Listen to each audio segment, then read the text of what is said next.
In today's video, I'm going to teach you how to create a custom shortcut in Microsoft Word. If you've ever wished you could trigger your favorite command with a quick key combo, this walkthrough will show you exactly how to set it up clearly and safely without changing more than you intend. Start by opening Word and heading to the File tab.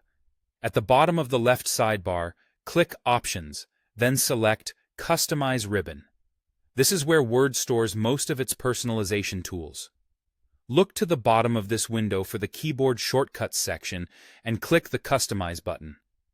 That opens the Customize Keyboard dialog, which is the control center for creating and managing your shortcuts. On the left, you'll see the Categories list. Choose the group that contains what you want to control. Commands covers the actions you see on the ribbon and menus.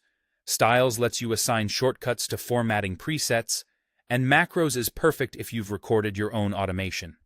If you're unsure where something lives, All Commands is a great catch-all category so you can browse everything in one place.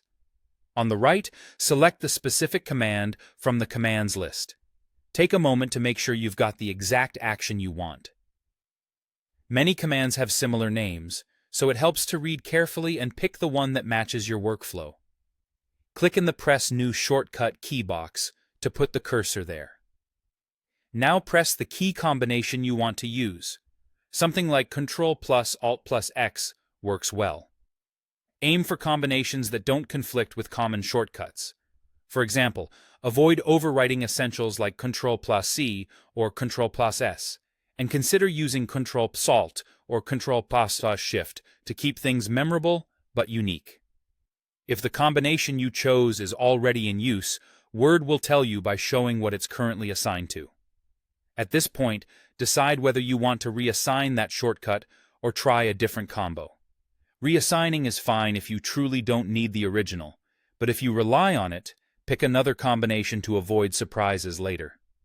Before you finalize, choose where to save the shortcut using the Save Changes in dropdown. Select the normal template if you want the shortcut available in all future documents.